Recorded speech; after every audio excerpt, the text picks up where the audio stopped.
তো আজকে আমাদের 2026 সালের WBPSC মিসলেনিয়াস পরীক্ষার প্রাচীন ভারতের ইতিহাসের 7 নম্বর ক্লাস। আজকের এই ক্লাসে আমরা আলোচনা করব গুপ্ত যুগ।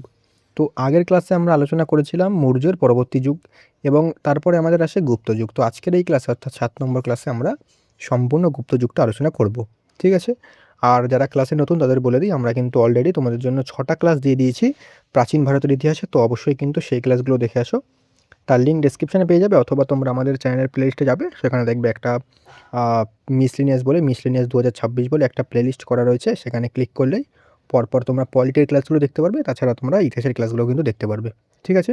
আর আজকের ক্লাসে আজকে তোমরা থিওরি আলোচনা করব। তো আজকের ক্লাসের পিডিএফটা তোমরা বিনামূল্যে পাবে। তার পাশাপাশি তোমরা এই পিডিএফটা দিয়ে যখন রিভিশন দেবে থিওরিটা, বা এই ক্লাসের পরে যখন রিভিশন দিয়ে দেবে, তারপরে যাতে তোমরা এমসিকিউ প্র্যাকটিস করতে পারো, তার জন্য কিন্তু তোমাদের জন্য আমি নিয়ে এসেছি একটা এমসিকিউ প্র্যাকটিস শিট। তো এটাও কিন্তু সম্পূর্ণ বিনামূল্যে ফ্রিতে এই পিডিএফটাও পেয়ে যাবে। এখানে গুরুত্বপূর্ণ এমসিকিউ প্রশ্ন রয়েছে গুপ্ত যুগে, যাতে তোমরা এই থিওরি ক্লাসের পিডিএফটা দিয়ে রিভিশন দেওয়ার পর এখান থেকে এমসিকিউ প্র্যাকটিস করতে পারো, আর তোমাদের অন্য কোথাও যেতে হবে না। পরিষ্কার? আর অবশ্যই কিন্তু আমাদের অন্যান্য যে ক্লাসগুলো দিয়েছি সেগুলো কিন্তু দেখে আসো। আর তোমাদের একটাই কাজ শুধুমাত্র, সেটা হচ্ছে চ্যানেলটাকে সাবস্ক্রাইব করে রাখা এমনই কন্টেন্টের জন্য। ঠিক আছে? বাকি আমাদের আর কটা ক্লাস আছে মাত্র, তাহলে আমাদের প্রাচীন ভারত কমপ্লিট হয়ে যাবে। এরপরে আমরা মধ্য ভারতটাও খুবই তাড়াতাড়ি শেষ করে দিয়ে আধুনিক ভারতে যাব। তো শুরু করছি। আর তোমরা চাইলে কিন্তু অবশ্যই এই নোটসগুলো খাতায় লিখে নিতে পারো। খাতায় লিখলে সুবিধা হয়, নিজের খাতায় লিখলে পড়তে বা রিভিশন দিতে কিন্তু অনেকটা ইজি হয়। তো যাই হোক, শুরু করছি আজকের ক্লাস। দেখো, প্রথমেই আমরা দেখে নেব গুপ্ত সাম্রাজ্যের সূচনা। দেখো, গুপ্ত সাম্রাজ্যের সূচনা ও প্রাথমিক রাজাগণ। দেখো, ফাউন্ডেশন, প্রতিষ্ঠাতা। গুপ্ত যুগের প্রতিষ্ঠাতা হচ্ছেন শ্রীগুপ্ত। 275 খ্রিস্টাব্দে তিনি গুপ্ত সাম্রাজ্য প্রতিষ্ঠা করেন। তিনি মহারাজ উপাধি নিয়েছিলেন। মহারাজ, কিন্তু মহারাজ আর মহারাজাধিরাজ আলাদা। মহারাজ উপাধি নিয়েছিল ওকে, মহারাজ উপাধি নিয়েছিল হচ্ছে শ্রীগুপ্ত। এটা পরীক্ষা অতটা দেয় না, তাও দেখে রাখবে মহারাজ নিয়েছিলেন। এবং মেনলি এটা পরীক্ষায় দেয় যে গুপ্ত বংশের প্রতিষ্ঠাতাকে, গুপ্ত বংশের প্রতিষ্ঠাতা হচ্ছেন শ্রীগুপ্ত। ওকে, দ্বিতীয় রাজা কে ছিলেন, মানে শ্রীগুপ্তের পর আসে ঘটোৎকচ গুপ্ত। শ্রীগুপ্তের পর আসে ঘটোৎকচ গুপ্ত। তিনিও মহারাজা উপাধি নিয়েছিলেন। উপাধি ব্যবহার করতেন। এরা দুজনেই সম্ভবত কুষাণদের অধীনে সামন্ত রাজা ছিলেন। সম্ভবত দেখতে হবে না, বাকি তোমাদের শুধু এখানে মেইনলি তোমাদের পড়তে হবে হচ্ছে এই যে শ্রীগুপ্ত ছিলেন গুপ্ত বংশের প্রতিষ্ঠাতা এবং দ্বিতীয় রাজা ছিলেন হচ্ছে ঘটোৎকচ। ব্যাস, এখানে অত পড়তে হবে না, জাস্ট এটা মাথায় রাখবে যে দুজনেই কিন্তু মহারাজা উপাধি নিয়েছিলেন। সালটা একটু মাথায় রাখবে, সালটা হচ্ছে 275 খ্রিস্টাব্দ। ঠিক আছে? চলে আসছি নেক্সট। এখান থেকে তোমাদের মেনলি ভালো করে পড়তে হবে। এবার হচ্ছে আমাদের প্রথম চন্দ্রগুপ্ত। ইনি ছিলেন গুপ্ত বংশের প্রথম স্বাধীন এবং প্রকৃত প্রতিষ্ঠাতা। প্রকৃত প্রতিষ্ঠাতা কে ছিলেন? প্রকৃত প্রতিষ্ঠাতা ছিলেন প্রথম চন্দ্রগুপ্ত মৌর্য। এই লাইনটা ভালো করে দেখবে, তিনি ছিলেন প্রথম স্বাধীন এবং প্রকৃত প্রতিষ্ঠাতা। ওকে, এবার হচ্ছে গুপ্তাব্দ। আমরা আগের ক্লাসে দেখেছিলাম যে শকাব্দ, তারপরে শকাব্দ দেখেছিলাম, এবার হচ্ছে গুপ্তাব্দ। ঠিক আছে? দেখো, 319 থেকে 20 খ্রিস্টাব্দে তার সিংহাসন আহরণের বছরটিকে স্মরণীয় করে রাখতে তিনি গুপ্তাব্দ গণনা শুরু করেন। এটা কিন্তু মাথায় রাখবে। গুপ্তাব্দ শুরু করেন কবে? 319 থেকে 320 খ্রিস্টাব্দে। ঠিক আছে? তো এগুলো কিন্তু প্রত্যেকটা লাইন গুরুত্বপূর্ণ। তারপরে দেখো, বিবাহ রাজনৈতিক উত্থান। তিনি লিচ্ছবি বংশের রাজকন্যা কুমারী দেবীকে বিবাহ করেন। এটা কিন্তু পরীক্ষা অনেকবার দিয়েছে, ভালো করে দেখে রাখবে। এই বৈবাহিক সম্পর্কের মাধ্যমে গুপ্তদের রাজনৈতিক ক্ষমতা ও মর্যাদা বহু গুণ বেড়ে যায়। ঠিক আছে? মানে এই বিবাহর ফলে তাদের কি রাজনৈতিক এবং যে ক্ষমতা মর্যাদা, সেটা কিন্তু অনেক গুণ বেড়ে যায়। মুদ্রা, তিনি তার মুদ্রা তিনি তিনি তার মুদ্রা তিনি তার মুদ্রা বলছি বারবার, তিনি তার ও কুমারী দেবীর যৌথ ছবি দিয়ে বিশেষ রাজা রানী মার্কা মুদ্রা চালু করেছিলেন। এর অর্থাৎ হচ্ছে, দেখো কোনো মুদ্রা আছে, এই যে মুদ্রা, এদের মুদ্রা, এখানে রাজা রানীর ছবি দিয়ে কিন্তু এখানে রয়েছে, মানে রাজা রানীর ছবি কিন্তু মুদ্রাতে খোদিত থাকতো। ঠিক আছে? তো এটাই বলছে যে এই যে চন্দ্রগুপ্ত, প্রথম চন্দ্রগুপ্ত, তিনি যে মুদ্রা প্রচলন করেছিলেন সেখানে রাজা এবং রানীর যে ছবি সেটা খোদাই করা থাকতো। উপাধি, তিনি প্রথম গুপ্ত রাজা যিনি মহারাজাধিরাজ। আমি বললাম, প্রথমেই বললাম যখন ওই শ্রীগুপ্ত এবং ঘটোৎকচের সময় তিনি কিন্তু মহারাজ ছিলেন, একমাত্র মহারাজ উপাধি। কিন্তু এই যে প্রথম চন্দ্রগুপ্ত, তিনি কিন্তু মহারাজা ধীরাজ উপাধি গ্রহণ করেছিলেন। এটা কিন্তু সবথেকে গুরুত্বপূর্ণ লাইন। এখান থেকে প্রশ্ন এই লাইনটা যে গুপ্তাব্দ, তারপর তিনি এই যে কাকে বিবাহ করেন এবং এই ৩টে থেকে কিন্তু সবথেকে বেশি প্রশ্ন দেয়। এই ৩টে লাইন থেকে সবথেকে বেশি প্রশ্ন দেয়। বাকি একমাত্র এখান থেকে দিতে পারে যে তিনি মানে কে রাজা রানীর খোদাই করা মুদ্রা চালু করেছিলেন, এটা দিতে পারে। বাকি এই ৩টে থেকে কিন্তু বেশি বেশি প্রশ্ন দেয়। তো এই জন্য কিন্তু অবশ্যই ভালো করে পড়তে হবে। এরপর হচ্ছে সমুদ্রগুপ্ত, সবথেকে বেশি গুরুত্বপূর্ণ, এখান থেকে সবথেকে বেশি প্রশ্ন দেয়। ইনি গুপ্ত বংশের সর্বশ্রেষ্ঠ সামরিক বিজয়ী সাম্রাজ্যবাদী শাসক ছিলেন। এলাহাবাদ প্রশস্তি। এবার যদি বলে যে সমুদ্রগুপ্ত সম্পর্কে, তার রাজ্য জয় বা তার কৃতিত্ব সম্পর্কে আমরা কোথা থেকে জানতে পারি, উত্তর হবে এলাহাবাদ প্রশস্তি থেকে জানতে পারি। সমুদ্রগুপ্তের ইতিহাস জানার সবথেকে প্রধান উৎস, এটা আমি বললাম মাত্র। এর রচয়িতা হচ্ছে তার রাজকবি এবং পররাষ্ট্রমন্ত্রী হরিসেন। এটা মাথায় রাখবে, তারা সভাকবি ছিলেন হরিসেন, এবং হরিসেনে কিন্তু এই প্রয়াগ প্রশস্তি, এটাকে প্রয়াগ প্রশস্তি বা এলাহাবাদ প্রশস্তি দুটোই কিন্তু একই। লিপিটি অশোকের স্তম্ভের ওপর সংস্কৃত ভাষা এবং চম্পু শৈলীতে গদ্য পদ্য মিশ্রিত খোদাই করা হয়েছে। মানে চম্পু শৈলী বলতে গদ্য এবং পদ্য মিশ্রিত খোদাই করা হয়েছে। এতে তার উত্তর ও দক্ষিণ ভারতের বিজয়ের পুঙ্খানুপুঙ্খ বিবরণ আছে। ঠিক আছে, তো এখান থেকে এটা দেবে যে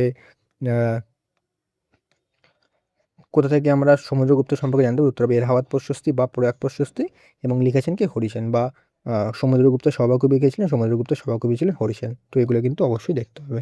নেক্সট দেখো, নেক্সট হচ্ছে আমাদের এক সেকেন্ড, হ্যাঁ, দিগ্বিজয় নীতি কি তার? দিগ্বিজয় নীতি, আর্যবত্ত বা উত্তর ভারত জয়। তিনি উত্তর ভারতের 9জন রাজাকে সম্পূর্ণভাবে পরাজিত ও উচ্ছেদ করেন। এই নীতিকে বলা হয় অসুর বিজয় বা উচ্ছেদ নীতি। তিনি 9জন রাজাকে উত্তর ভারতের পরাজিত করেন এবং সম্পূর্ণ উচ্ছেদ করে দেন সেই জায়গা থেকে। এটাকে হচ্ছে অসুর বিজয় বলা হয়। দক্ষিণাপথ বা দক্ষিণ ভারত জয়, তিনি দক্ষিণ ভারতের 12জন রাজাকে পরাজিত করলেও, তাদের কিন্তু পরাজিত করেন, কিন্তু তাদের রাজ্য কিন্তু কেড়ে নেননি, বরং কর প্রদানের বিনিময়ে রাজ্য ফিরিয়ে দেন। এই নীতিকে বলা হয় গ্রহণ পরিমক্ষ অনুগ্রহ নীতি। দক্ষিণাত্যের কাঞ্চির পল্লব রাজা বিষ্ণুগোপ তার হাতে পরাজিত হয়েছিলেন। এগুলো কিন্তু ভালো করে দেখতে হবে, এই নীতিগুলো কিন্তু পরীক্ষায় দেয়। উপাধি ও খ্যাতি, ভারতের নেপোলিয়ান, তিনি কিন্তু বিভিন্ন তার উপাধি ছিল, তার মধ্যে একটা হচ্ছে ভারতের নেপোলিয়ান। এই যে উপাধিটা, এটা হচ্ছে ভিএস স্মিথ মানে ভিনসেন্ট স্মিথ, তিনি কিন্তু দিয়েছিলেন তার অবিরাম সামরিক বিজয়ের জন্য, তাকে এই আখ্যা দিয়েছিলেন। ভারতের নেপোলিয়ানকে সমুদ্রগুপ্ত। কবিরাজ, সাহিত্য সংস্কৃতির পৃষ্ঠপোষকতার জন্য তিনি এই উপাধি পান। অন্যান্য উপাধি কী ছিল তার? অশ্বমেধ পরাক্রম, সর্বরাজোচ্ছেদা, তারপর হচ্ছে অপ্রতিরথ। এই যে উপাধিগুলো কিন্তু প্রত্যেকটা গুরুত্বপূর্ণ। এখানে 3টে, তারপর এখানে একটা, এখানে একটা, এই প্রত্যেকটা উপাধি থেকে কিন্তু প্রশ্ন দেবে। তাই কিন্তু উপাধিগুলো কিন্তু যাই করো, উপাধিগুলো কিন্তু ভুলবে না, উপাধিগুলো কিন্তু ভালো করে দেখতে হবে। ওকে, চলে আসি পরবর্তী মুদ্রা ব্যবস্থা। দেখো, সমুদ্রগুপ্ত 6 ধরনের স্বর্ণমুদ্রা, যেমন ধনুর্বাণ, পরশু, অশ্বমেধ ইত্যাদি চালু করেছিলেন। এর মধ্যে বীণা বাদনরত মুদ্রাটি অত্যন্ত বিখ্যাত, যা থেকে তার সঙ্গীত প্রেমের প্রমাণ পাওয়া যায়। মানে তার একটা, আমি দেখলাম যে প্রথম চন্দ্রগুপ্ত তিনি কি ছিলেন, তার মুদ্রাতে রাজা রানীর ছবি ছিলেন। এবার এই যে সমুদ্রগুপ্ত, তার মুদ্রাতে কি ছিল, তার মুদ্রাতে সমুদ্রগুপ্তকে বীণা বাজাতে দেখা গেছিলো, তিনি কিন্তু বীণা বাজাচ্ছেন, সেই রকম একটা ছবি কিন্তু তার মুদ্রাতে পাওয়া গেছে। এ থেকে প্রমাণ পাওয়া যায় যে তিনি সঙ্গীতে একটুখানি মানে তার ভালো লাগলো কি। ধর্ম, তিনি পরম বৈষ্ণব ছিলেন এবং দিগ্বিজয়ের পর অশ্বমেধ যজ্ঞ করেছিলেন। তবে তিনি অন্য ধর্মের প্রতিও সহনশীল ছিলেন। সিংহলের বৌদ্ধ রাজা মেঘবর্মনকে তিনি বুদ্ধগয় একটি বৌদ্ধ মঠ তৈরির অনুমতি দিয়েছিলেন। এই যে লাইনটা আছে, এটা কিন্তু পরীক্ষায় দেয়, এই লাইনটা কিন্তু অবশ্যই মাথায় রাখবে। ঠিক আছে, এবার দেখো, এবার হচ্ছে দ্বিতীয় চন্দ্রগুপ্ত আসে। এক সেকেন্ড, হ্যাঁ, দ্বিতীয় চন্দ্রগুপ্ত সমুদ্রগুপ্ত পর তার পুত্র রামগুপ্ত কিছুদিনের জন্য সিংহাসনে বসেন, কিন্তু শকদের কাছে পরাজিত হলে তার ভাই দ্বিতীয় চন্দ্রগুপ্ত শকদের দমন করে সিংহাসন উত্থান করে। আমরা যখন শক আগের ক্লাসে পড়েছিলাম তখন দেখেছিলাম যে শকদের রাজাকে পরাজিত করেছিলেন দ্বিতীয় চন্দ্রগুপ্ত, এবং তিনি শকারই যে উপাধি সেটা নিয়েছিলেন, শকদের পরাজিত করে। তো এটা আমরা দেখেছিলাম। তারপরে দেখলে মানে একটার সাথে একটা কিন্তু কানেক্ট হয়ে থাকে, তো এটা কিন্তু একটুখানি যেন সিকোয়েন্স ওয়াইজ পড়তে হয়। শকজয় উপাধি, তিনি পশ্চিম ভারতের শেষ শক রাজা, আমি আগের ক্লাসে দেখেছিলাম কিন্তু, যে তৃতীয় রুদ্রসিংহকে পরাজিত করেন এবং হত্যা করেন, এবং মালব গুজরাট অঞ্চল গুপ্ত সাম্রাজ্যভুক্ত করেন। এই জয়ের পর তিনি শকারি উপাধি নেন এবং তিনি বিক্রমাদিত্য উপাধি নেন। শকারি এবং বিক্রমাদিত্য কার উপাধি? দ্বিতীয় চন্দ্রগুপ্ত। এই দুটো উপাধি কিন্তু খুব খুব গুরুত্বপূর্ণ, এখান থেকে প্রশ্ন কিন্তু দিয়েছে প্রচুর পরীক্ষায়, তো এটা কিন্তু ভালো করে মনে রাখতে হবে। মুদ্রা, শকজয়ের স্মারক হিসাবে তিনি প্রথম গুপ্ত রাজা যিনি রৌপ্য বা রূপার মুদ্রা চালু করেছিলেন। রৌপ্য মুদ্রা বা রূপার মুদ্রা চালু করেছিলেন যে কোন গুপ্ত রাজা?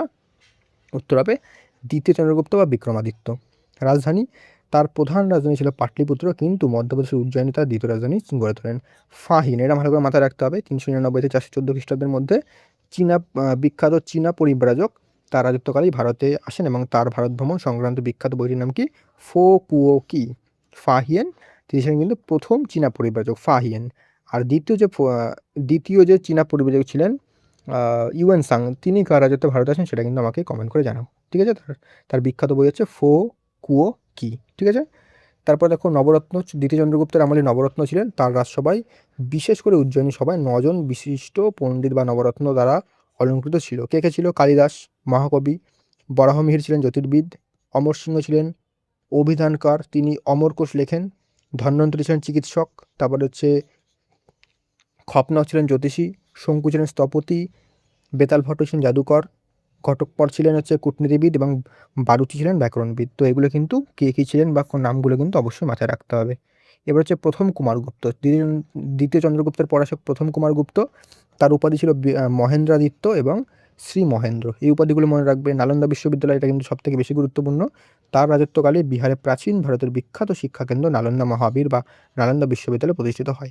লিপি, তার সময় বিলশাদ স্তম্ভলিপি এবং মন্দাসোর লিপি থেকে তার রাজত্বকাল এবং কারিগরদের গিল্ড বা শ্রেণীতে জানা যায়। মুদ্রা, তিনি কার্তিক দেবতার অনুসারী ছিলেন এবং তাই তার মুদ্রায় ময়ূরের ছবি পাওয়া যায়। তার রাজত্বকালে শেষভাগে পুষ্যমিত্র উপজাতি আক্রমণে সাম্রাজ্য অস্থিরতা তৈরি হয়। ঠিক আছে, এগুলো কিন্তু দেখে রাখবে। এবার হচ্ছে স্কন্দগুপ্ত, এটা গুরুত্বপূর্ণ। দেখো, ভারতের রক্ষাকর্তা বলা হয় তাকে। কেন বলা হয়? তার রাজত্বকালে মধ্য এশিয়া থেকে হিংস্র যাযাবর শেথুন ভারত আক্রমণ করেন এবং ডক্টর রমেশচন্দ্র মজুমদার তাকে ভারতের রক্ষাকর্তা বলেছেন, কারণ তিনি এই হুন আক্রমণ কিন্তু প্রতিহত করেছিলেন। ভিতারি শিলালিপি, উত্তরপ্রদেশের এই লিপি থেকে স্কন্দগুপ্তের হুন আক্রমণের পুঙ্খানুপুঙ্খ বিবরণ পাওয়া যায়।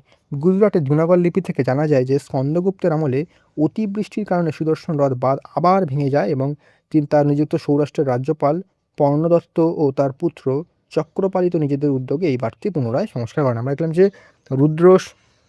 রুদ্রদমন কিন্তু করেছিলেন, এটা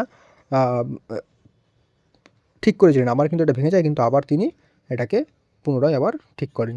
হুনদের সাথে ক্রমাগত যুদ্ধের কারণে এই সময় গুপ্ত সাম্রাজ্যের অর্থনীতিতে টান পড়ে। তার আমলে স্বর্ণমুদ্রার সোনার ভেজাল কিন্তু সবথেকে বেশি হয়। গুপ্ত বংশের শেষ রাজা ছিলেন কে? বিষ্ণুগুপ্ত। তার মৃত্যুর সাথে সাথেই এই বিশাল সাম্রাজ্যের পতন ঘটে। শেষ রাজাটা মনে রাখবে, শেষ রাজা ছিলেন হচ্ছে বিষ্ণুগুপ্ত। ওকে, এগুলো কিন্তু গুরুত্বপূর্ণ। এবার হচ্ছে গুপ্ত যুগের যে সংস্কৃত, সাহিত্য, বিজ্ঞান, এখান থেকে গুরুত্বপূর্ণ জিনিস আমাদের দেখতে হবে। গুপ্ত যুগকে সংস্কৃতির স্বর্ণযুগ বলা হয়। এর মূল কারণ হচ্ছে এই সময় সাহিত্যের অভূতপূর্ব বিকাশ। বিখ্যাত সাহিত্য নাটক দেখে নিই আমরা। কালিদাস তিনি লিখেছিলেন, তাকে ভারতের শেক্সপিয়ার বলা হয়, খুব গুরুত্বপূর্ণ পয়েন্ট। তিনি নাটক লিখেছিলেন অভিজ্ঞান শকুন্তলম, মালবিকাগ্নিমিত্রম, বিক্রমোর্বশীয়ম। এই যে মালবিকাগ্নিমিত্রম আছে, এটার নায়ককে, যারা আগের ক্লাসটা দেখেছো তারা কিন্তু এই উত্তরটা করতে পারবে, এর নায়ককে, এবং সেই নায়কটা কার পুত্র বলো আমাকে, এটা কমেন্ট করে এখনই বলো। ঠিক আছে, তো এটা বললাম বিক্রমোর্বশীয়ম। ঠিক আছে, তারপরে হচ্ছে কাব্য, মেঘদূতম, রঘুবংশম, কুমার সম্ভবম, ঋতুসংহার, এগুলো দেখে রাখবে। বিশাল দত্ত লিখেছেন মুদ্রা রাক্ষস এবং হচ্ছে দেবী চন্দ্রগুপ্তম। শূদ্রক লিখেছেন মৃচ্ছাকটিকাম। বিষ্ণু শর্মা লিখেছেন পঞ্চতন্ত্র, আমরা সকলেই পঞ্চতন্ত্র দেখেছি। তারপর হচ্ছে ভর্তৃহরি লিখেছেন শতকত্রয়ী। তারপর হচ্ছে শৃঙ্গার শতক, নাতি শতক, বৈরাগ্য শতক। মানে তৈ বলতে এই যে তিনটেই কিন্তু একসাথে মিলে শতক তৈ বলা হয়। ঠিক আছে, তারপর হচ্ছে অমর সিংহ লিখেছেন হচ্ছে অমরকোষ। আর বিজ্ঞান গণিত জ্যোতির্বিদ্যা দেখে নিই। আর্যভট্ট, প্রাচীন ভারতের শ্রেষ্ঠ গণিতজ্ঞ এবং জ্যোতির্বিজ্ঞানী গ্রন্থ হচ্ছে আর্যভট্টিয়াম এবং সূর্য সিদ্ধান্ত। তিনি প্রথম আবিষ্কার করেন যে পৃথিবী নিজের অক্ষের চারিদিকে ঘোরে এবং তার ফলেই দিনরাত্রি হয়। তিনি সূর্যগ্রহণ, চন্দ্রগ্রহণের বৈজ্ঞানিক কারণ ব্যাখ্যা করেন। তিনি শূন্যের ব্যবহারিক ধারণা কিন্তু তিনি দেন। ঠিক আছে, বরাহমিহির, তার বিখ্যাত গ্রন্থ পঞ্চসিদ্ধান্তিক এবং বৃহৎ সংহিতা, এটি একটি বৈজ্ঞানিক বিশ্বকোষ। ব্রহ্মগুপ্ত, তিনি তার গ্রন্থ হচ্ছে ব্রহ্মস্ফুট সিদ্ধান্ত। তিনি নিউটনের বহু আগে প্রথম আভাস দিয়েছিলেন যে পৃথিবীর এক আকর্ষণ ক্ষমতা আছে যার ফলে সমস্ত বস্তু মাটির দিকে পড়ে। তারপর হচ্ছে বাঘভট্ট, চিকিৎসা বিজ্ঞানের বিখ্যাত বই অষ্টাঙ্গ হৃদয় তিনি রচনা করেন। তারপর হচ্ছে এবার হচ্ছে শাসন দেখে নিই। কেন্দ্রীয় শাসন ব্যবস্থা, কেন্দ্রীয় শাসনের শীর্ষে ছিলেন কে? শীর্ষে ছিলেন হচ্ছে স্বয়ং রাজা। তবে মৌর্যদের তুলনায় গুপ্ত রাজারা নিজেদের ক্ষমতা জাহির করতে বড় বড় ঐশ্বরিক উপাধি নিতেন। ঠিক আছে, নিজেদের ক্ষমতা দেখলাম যে প্রত্যেকটা গুপ্ত সম্রাটের কিন্তু অনেক উপাধি ছিল। রাজার উপাধি, পরমেশ্বর, মহারাজাধিরাজ, পরম ভট্টারক, তারে পৃথ্বীপাল রাজাকে ঈশ্বরের প্রতিনিধি যেমন বিষ্ণু হিসেবে কল্পনা করা হতো। মন্ত্রিপরিষদ, রাজাকে সাহায্য করার জন্য একটি মন্ত্রিপরিষদ থাকতো এবং মন্ত্রিপরিষদগুলো কিন্তু সাধারণত বংশানুক্রমিকই হতো, মানে ছেলের বা ধরো একজন ধরো মন্ত্রিপরিষদে একজন রয়েছে এবং তার ছেলে পরবর্তী তার জায়গায় আসবে এবং তার ছেলে তার জায়গায় আসবে, তার ছেলে তার জায়গায় আসবে, এটা হচ্ছে বংশানুক্রমিক। এবার হচ্ছে কিছু গুরুত্বপূর্ণ অফিসার্স, ঠিক আছে। অফিসার্স দেখো, কুমারামাত্য গুপ্ত আমল সবচেয়ে গুরুত্বপূর্ণ কর্মকর্তা, মানে আইএস যেমন তেমন কিন্তু এদের দায়িত্ব ছিল। মহাসন্ধি বিগ্রহক, মহাসন্ধি হবে কিন্তু এটা সিন্ধি না, সন্ধি বিগ্রহক, যুদ্ধ শান্তি বিষয়ক মন্ত্রী। তারপর হচ্ছে মহাদণ্ডনায়ক, প্রধান বিচারপতি বা সুপ্রিম কোর্টের প্রধান বিচারক, মানে সুপ্রিম কোর্ট বলতে মানে তাদের সময় যে বিচার যেখানে আর কি বিচার হতো সেটা হচ্ছে সুপ্রিম কোর্ট ধরতে পারো এখনকার কথা ভেবে। মহাপ্রতিহার, রাজপ্রাসাদের রক্ষী বা রাজকীয় নিরাপত্তা প্রধান কর্মকর্তা। মহা অক্ষপটলিক হচ্ছে মহা হিসাবরক্ষক বা দলিল সংরক্ষণকারী তিনি কিন্তু ছিলেন, ঠিক আছে। এই অফিসারের নামগুলো এবং তারা কী কাজ করতেন সেগুলো কিন্তু দেখতে হবে। এবার হচ্ছে প্রধান করসমূহ দেখে নিই কী কী কর ছিল। প্রথম হচ্ছে ভাগ, রাজকীয় কর, যা উৎপাদিত ফসলের 6 ভাগের 1 ভাগ কিন্তু দিতে হতো। ভোগ, রাজাকে নিয়মিত দেওয়া ফল, ফুল, কাঠ, শাকসবজির মানে এর উপহার, এগুলো মানে উপহারটা হচ্ছে এই ট্যাক্সের হচ্ছে এটা মূল। তারপর হচ্ছে কারা, গ্রামবাসীর ওপর ধার্য করা একটি নির্দিষ্ট পর্যায়ক্রমিক কর। তারপর হচ্ছে বালি, এই যে বালি হবে, এটি প্রথমে স্বেচ্ছামূলক ধর্মীয় দান হলেও পরে বাধ্যতামূলক করে চাপানো হয়। উপারি কর, অস্থায়ী প্রজাদের ওপর অতিরিক্ত জমির ওপর বাড়তি কর। হিরণ্য, নগদে দেওয়া কর এবং যার আর শস্যের মাধ্যমে দলিলে তাকে বলা হতো মেয়া, ঠিক আছে। তো এগুলো কিন্তু দেখে রাখবে। তো এই ছিল আমাদের সম্পূর্ণ গুপ্তযুগটা। দেখো গুপ্তযুগটা আমরা মানে একদম এক্সাম ওরিয়েন্টেড, যেমন যেখানে যেই পয়েন্ট থেকে দিতে পারে পরীক্ষায় প্রশ্ন, সেই পয়েন্টগুলো মেনলি আমরা আলোচনা করলাম। আর তোমরা কিন্তু অবশ্যই আমাদের যে ডিজিটাল নোটস সেটা নিতে পারো। ডিজিটাল নোটসের মধ্যে তোমরা 9টা ডিজিটাল নোটস পেয়ে যাবে। কী কী? ইতিহাসের মধ্য, প্রাচীন, আধুনিক এবং পলিটি, ভারতের ভূগোল, পশ্চিমবঙ্গের ভূগোল, স্ট্র্যাটেজিক, বিজ্ঞান, ইকোনমি, প্রত্যেকটা কিন্তু ডিজিটাল নোটসগুলো একদম to the point exam oriented করা রয়েছে, যাতে তোমরা খুবই তাড়াতাড়ি এটাকে শেষও করতে পারো এবং এটা দিয়ে রিভিশন দিতে পারো। মানে এক্সট্রা কিন্তু মানে ফালতু জিনিস দেওয়া নেই, যতটা পরীক্ষায় যে পয়েন্টগুলো আসে যেগুলো করতে হয় সেগুলো কিন্তু দেওয়া রয়েছে। প্রাইস একদমই অ্যাফোর্ডেবল, প্রাইস কিন্তু একদম অ্যাফোর্ডেবল, সবাই নিতে পারে এমন প্রাইস করা রয়েছে। তোমরা আমাকে এই নাম্বারে হোয়াটসঅ্যাপ করতে পারো, একদম অ্যাফোর্ডেবল প্রাইস। আর তোমরা আজকের ক্লাসের পিডিএফ মানে theory PDF plus MCQ practice sheet দুটোর পিডিএফ কিন্তু আমাদের টেলিগ্রামে পেয়ে যাবে। টেলিগ্রামের লিঙ্ক ডিসক্রিপশনে দিয়ে দিয়েছি। যদিও টেলিগ্রামটা কিছুদিনের জন্য বন্ধ রয়েছে, চালু হয়ে যাবে আশা করি। যখন তোমরা ক্লাসটা দেখছো হয়তো চালু হয়েও গেছে, তোমরা তাও চেক করে নেবে, আমি কিন্তু সেখানে আপলোড করে দেবো। ওকে, আর অবশ্যই কিন্তু চ্যানেলটাকে সাবস্ক্রাইব করে রাখো এমনই কন্টেন্টের জন্য। আর প্রাচীন ভারতের ইতিহাসের মোটামুটি আর কয়েকটা ক্লাস রয়েছে, 2-3টা ক্লাস, সেটা দিয়ে দিলে এটা কমপ্লিট হয়ে যাবে। তারপরে আমরা মধ্য ভারতে এগিয়ে যাব। ওকে, আর তোমরা যারা পঞ্চায়েতের পরীক্ষা দিচ্ছ তোমাদের জন্য কিন্তু আমি ক্লাস দিয়েছি, তো সেই ক্লাসগুলো দেখে আসো। তো দেখা হচ্ছে নেক্সট ক্লাসে। আর তোমরা কিন্তু অবশ্যই এটা নিয়ে ভালো করে এখনই শুরু করো পড়াশোনা, কারণ সামনে কিন্তু অনেক সুযোগ রয়েছে। আর তাছাড়া এগুলো অনেকেই নিয়েছে এবং রিভিউ কিন্তু প্রত্যেকটাই পজিটিভ। সেক্ষেত্রে তোমরা কিন্তু অবশ্যই এখনই এটাকে নিতে পারো। প্রাইস যেটা বললাম একদমই কিন্তু অ্যাফোর্ডেবল, প্রচুর কম। ওকে, তো দেখা হচ্ছে নেক্সট ক্লাসে।